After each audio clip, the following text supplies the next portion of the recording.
when I look back at his tennis career, I will always think of Davis Cup and how many nominations and ties he played for Canada. Hey, tennis fans, I'm Ben Lewis. And I'm Mike McIntyre. And you're listening to Matchpoint Canada.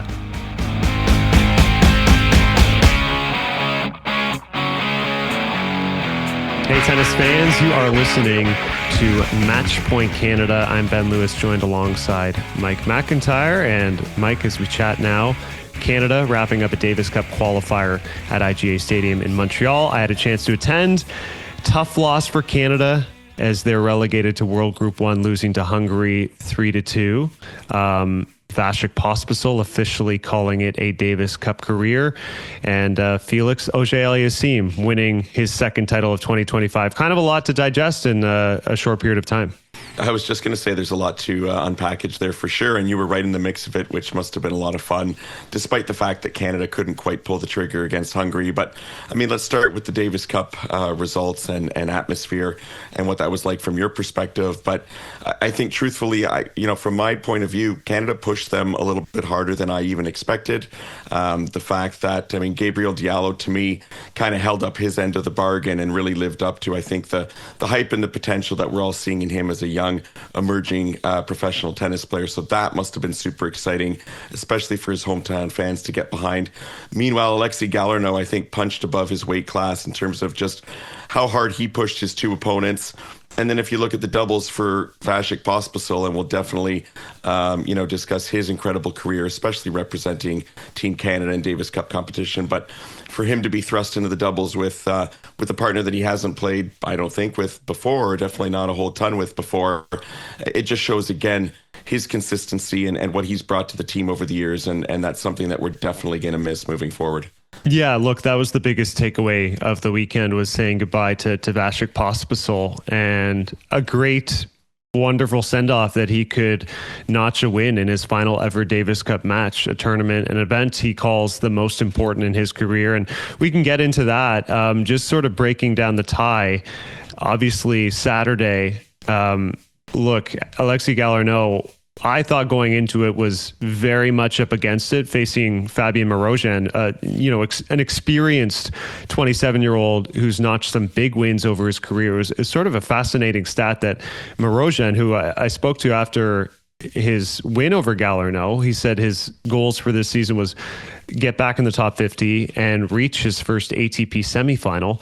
And I was a little floored that he'd never been to a semifinal, because this is a guy with 6 career top 10 wins, someone who beat Andre Rublev at the beginning of the season in Hong Kong, someone who beat Francis Tiafoe at the Australian Open, someone who beat Carlos Alcaraz a year and a half ago in Rome. So he's obviously capable of big time tennis. He's a big match player. And for Galarneau to push this match in 3 sets, 6-3, 3-6, 6-3. If you saw the first few games of this affair, you thought, how is Galarneau going to have a prayer in this match? But wow, did he battle. His competitive spirit was off the charts. Backhand line was fantastic. And he did probably punch a little bit above his weight. Marozsan said he thought he played like a top 50 player. So I thought it was great signs for Galarneau despite the loss. And then unfortunately, Martin Fucsovics looked like, an experienced veteran getting a tough win over Diallo right after that. Which is what he is. Martin Fucsovics has been around for quite a long time. He's known as one of the most super fit players on the tour. Definitely puts in the hours in the gym. I can remember a couple of years ago, probably a few years ago now, at the National Bank Open in Toronto, him changing shirts at a practice session, and it just sent especially the females in the crowd into quite you fill in the blank. But anyways, they were quite enamored with the abs in particular. Yeah. And so, he's someone that's going to be difficult to play against. And then Marozsan, like you mentioned, maybe he hasn't shown the consistency, but he's definitely shown he's a big game player, that he can rise to the occasion, that he's not intimidated by going up against higher ranked opponents. So I think for Galarneau, he can walk away from this weekend and say, hey, you know what, giving himself perhaps a little shot in the arm and confidence in terms of what he's able to do, because I feel like for the last year he's been a little bit stagnant in terms of his forward momentum and progress, what we hope to sort of see. But this should definitely be a boost twist in the arm for him. And for Diallo, again, I mean, when we don't have Felix and Dennis there, and that was definitely going to be a huge loss for us. I think you put those two players into the mix and Canada moves on. But Gabriel Diallo seems to be learning the ropes when they aren't there and showing that he's quite a capable option for Canada in singles and someone who I think is now firmly entrenched in that third position behind Felix and behind Dennis. Completely agree. And now he's kind of racking up a bit of that experience. And that was something Dancevic alluded to when they did lose this tie on the Sunday, saying, look, this group of players, they're still gaining this Davis Cup experience. Liam Draxl played his first ever Davis Cup match. Cleve Harper got his first ever nomination. Obviously, he remained on the bench. For Diallo, getting those two matches in, he's played singles 9 times now in Davis Cup. So it's still somewhat new territory for Galarneau. He's only played 5 times in singles. He's been utilized in doubles a fair bit, but for him to, have a tall order of playing a top 60 player and a top 100 player in Fucsovic, someone who's been in the top 40, around 30 in the past, very, very challenging. And I was impressed by his fortitude to just hang in there and look for Diallo. I think he was ticked off that he lost on Saturday to Fucsovic, because that match in the third set, there were so many momentum swings. He had a huge hold of serve to get it to 2-all in the third set and had ample opportunity to break right after that. Fucsovic held, and then Fucsovic broke and then held from love 40 down again. So just those little shifts in momentum, 1 or 2 points to me decided that match, despite the scoreline being 3-6, 6-2, 6-2. Thank you guys so much for watching us at Matchpoint Canada. If you like our work, follow along, hit the subscribe button below. And disappointing for Galarneau, and also disappointing for Canadian tennis fans, because that means no more Davis Cup in 2025. We're not going to be moving on anyways, right, in 2025, which is something that we've been accustomed to doing really quite regularly over the last few years. Clearly, with that big historic win in 2022, that upped the ante. But I think that also probably has given players like Felix and Dennis the a bit of breathing room where they don't feel they have to play Davis Cup, because they've done that. They've checked that off their list, and you can't fault them for that. Both Dennis and Felix are trying to have that success now individually as they play throughout the regular season. And obviously the move paid off for Felix. We'll talk about that in a little bit with his ATP 250 title. Dennis resting his body, and he's had a solid start to the season and trying to get back into the top 30 of the sport, which I think we both feel he's still capable of doing. They have to put themselves and their scheduling first. And I can appreciate that, but it doesn't take away from the fact that for Canadian tennis fans, it's a bummer that we're not going to see this squad have a chance to compete later in the season. Yeah, it's unfortunate. And I think just this roster, when they have one of the two added with Diallo, Galarneau, and now I really think Liam Draxl could be a fixture in doubles. They'll be so dangerous. And obviously, when you're talking about getting to the Davis Cup final stage, which we've been there in the past, for a chance to win, you need both Dennis and Felix. And that's obviously what happened in 2022. And now, there is a bit of a changing in the guard, saying goodbye to Vasek Pospisil. And that was the big storyline of the weekend. He didn't announce it officially leading into the event. He alluded to, this may be my last tie. And actually, we were just wrapping up his press conference on Sunday when they won. He and Liam Draxl won that doubles match. I had to ask, and the press conference was ending, I said, Vasek, you sort of alluded to this being the final time you're playing Davis Cup. Are you at peace with that? And he said, well, this is the last time I played Davis Cup. There you go. And he said he didn't want to be a distraction to the team, which I really respected. You look at, I think Vasek Pospisil, he's a Wimbledon doubles champion. He's been top 30, world number 25. He's had some big time singles wins. When I look back at his tennis career, I will always think of Davis Cup and how many nominations and ties he played for Canada. Yeah, and to me, he was kind of the successor to Daniel Nestor in terms of being the anchor of the doubles team for the past few years. And, I think we all had hopes that he would carry on for as long as Daniel Nestor did. But really what he's been through the last few years with the injuries, it's been pretty clear that his body just can't do it anymore. And I mean, he's certainly young enough to keep playing, but he's been through too much, I think, to be able to do it on a consistent basis.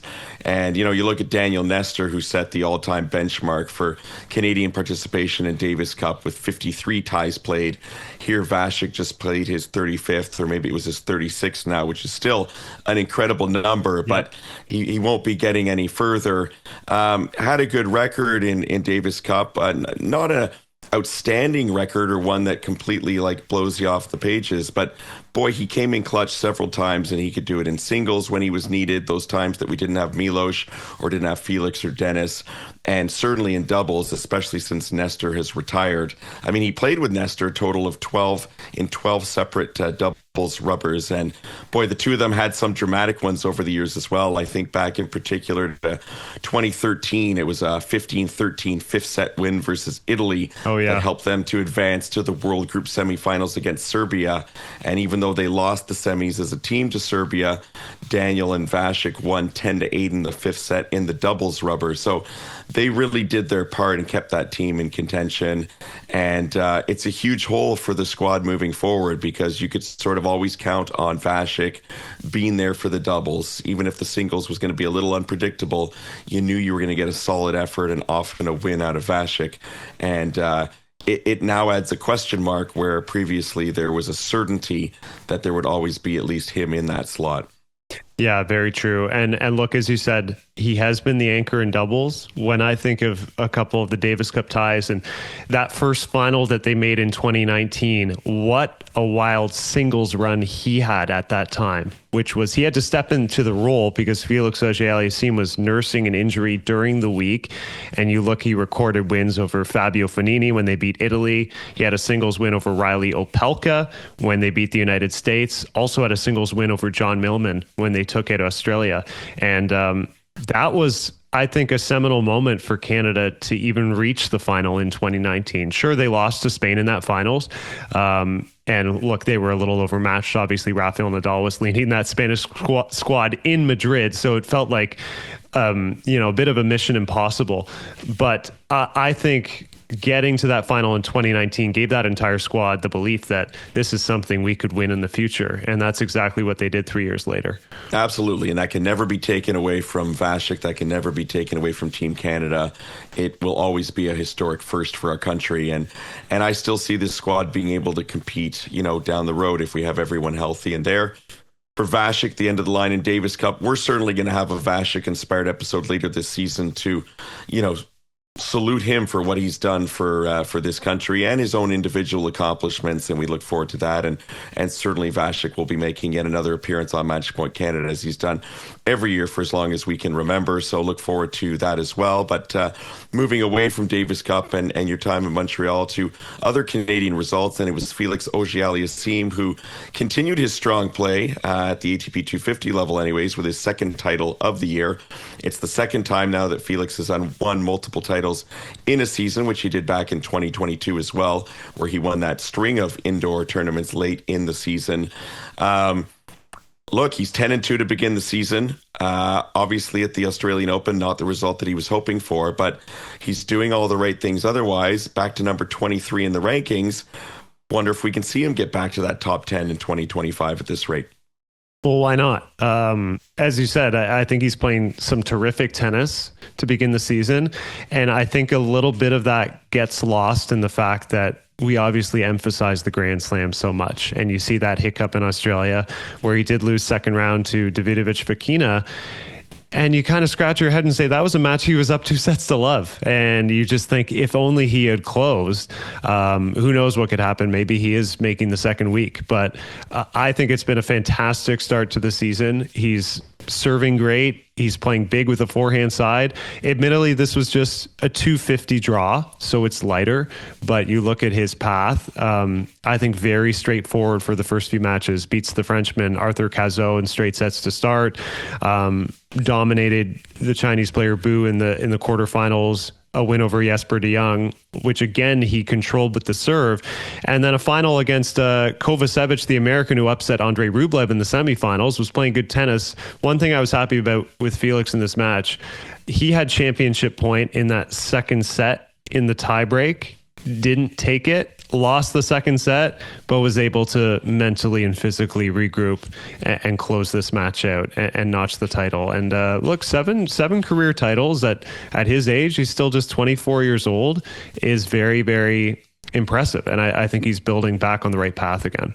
Yeah, I sure hope so, because, I'm usually a glass half full kind of guy, but to look a little bit on the other side of things here, we want to see it at the Masters 1000s. We do. We want to see it at the Slams.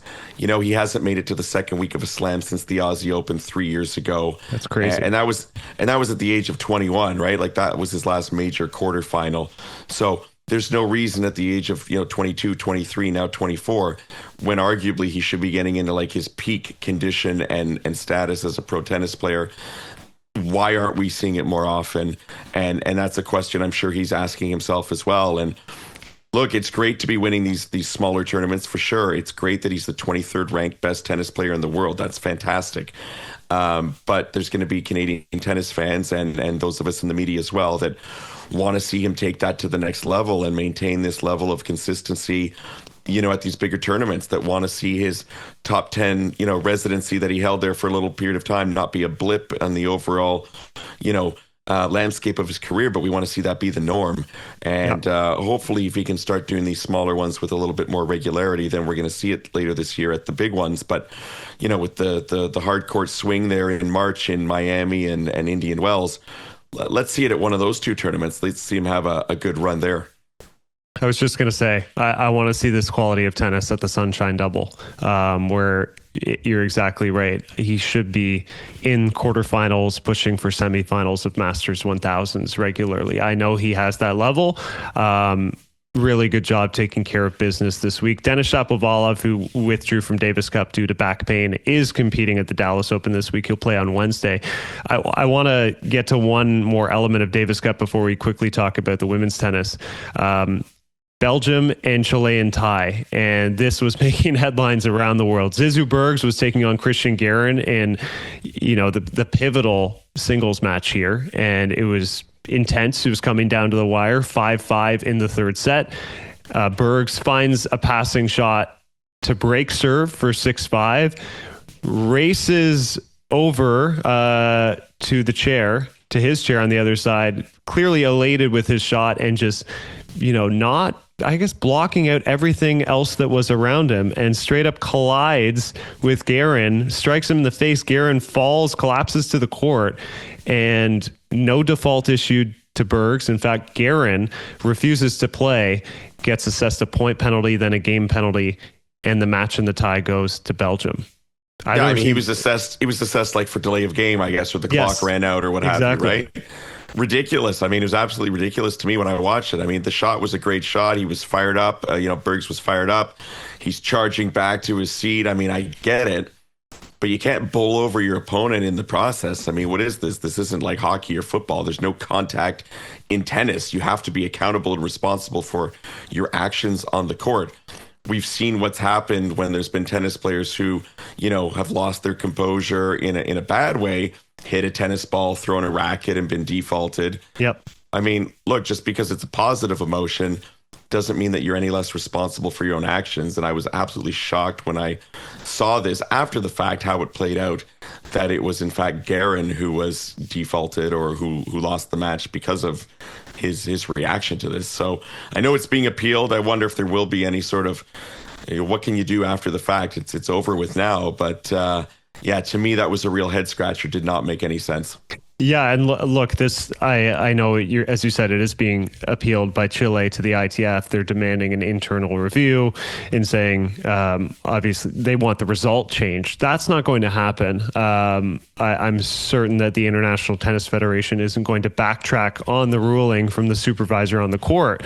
However, I think we need to set a clear precedence. As you said, this was a completely different incident. Obviously, I think of Djokovic hitting the errant ball that struck the lineswoman. She hurt her throat, and he got automatically defaulted. And that was pretty by the book. And it's happened, actually. Denis Shapovalov, when he was very young, out of frustration, smashed that ball that hit the chair umpire in the eye, and he was defaulted on the spot.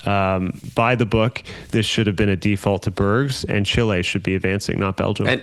And would anybody be, asking questions or shocked if it had been the reverse? I think people would have said, "Oh, well, that makes sense. You can't, like shoulder check your opponent." So Yeah, even if it was an accident. even unintentional. And I agree it was Yeah, unintentional. It's it not like was. he was going to knock him over as a Mhm. exclamation mark on that great point, right? Yeah. But nonetheless, I think you got to be in control of what you're doing out there at all times. Yeah, I agree. Let's chat about women's tennis quickly as we just wrap up over the next couple minutes.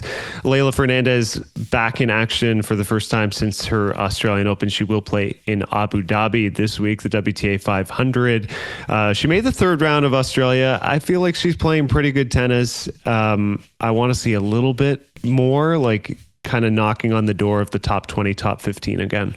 I mean, I think we could say the same on the women's side as what we say on the men's side. And Yeah. aside from Gabby Dabrowski, I think it's fair to say that nobody is quite meeting our expectations right now. And when I say our expectations, I don't just mean the Mike and Ben expectations at Matchpoint Canada, but for Canadian tennis fans at large. And every time I'm on the radio or I'm on TV talking to someone about Canadian tennis, they're asking me lately, "Hey, but why aren't we having more success? But why aren't we getting big results on a more regular basis?" And it's obviously a fair question, and it's a question set from expectation that's been established with strong results, individual results at times over the years. So we want to see that more routinely. We know what these players are capable of, and Leylah's one of them, whether it's a hard court or a clay court. She's one of those players that's out there competing hard, and we know that she can have that success. So, let's see it, and hopefully we get a continuation of what Felix did last week. Often, these Canadian players seem to build momentum from one another, and hopefully she can draw a little bit of inspiration as well from what we saw from Felix. I mean, elsewhere, there are some results to be happy with for sure. I mean, let's look at Vicky Mboko, who I think we haven't talked about with any regularity in quite some time. It's been a couple of years almost since I think we were both pretty high on what we had seen from her in Toronto a few years ago. And she's won a 75K and is off to a great start in 2025. Her record is 17-0. She's undefeated at the ITF level. She's got 3 titles. And here at this most recent one was a qualifier, didn't drop a set en route to her title. And she's up to a career high of number 215 in the world. Still very young. Still a bright future ahead of her. Maybe she's making her move here, and this is going to be someone to keep an eye on over the coming weeks and months. She's been, I think, a talent we've been talking about or wanted to talk about and expected the big results.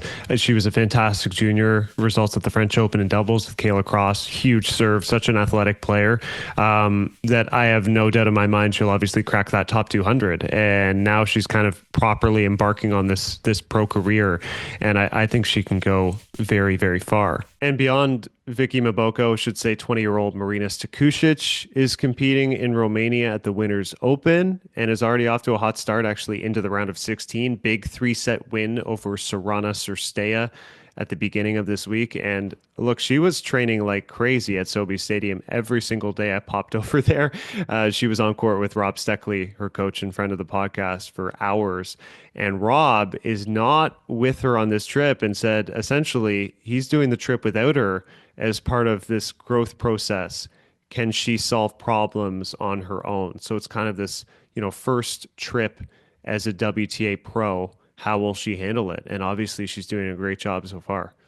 Yeah, I mean, I think that's a great idea from Rob and Marina to try that out and give her a little bit of space herself. And look, we all know how individual tennis is when you're out there on the court. Basically it's all you. So let her figure that out and see how it goes. I mean, I hope for Rob's sake that she doesn't go off and win the title, because then maybe you don't change things up and you keep that going. But Yeah. I'm just kidding, Rob. But obviously, Marina's growing up and finding her place on the tour, and I think this is going to be good for her.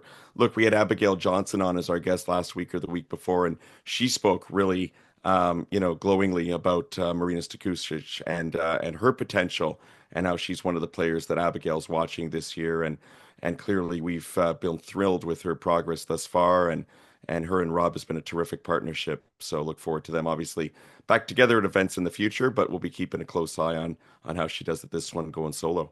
Yeah. And look, I know you spoke to her at the kind of towards the end of last year. And I think she alluded to maybe putting too much pressure on herself with reaching certain performance goals. And I know top 100 was a big goal of hers. And now I just think for this season, I think top 100 is going to come together so easily because she's 115.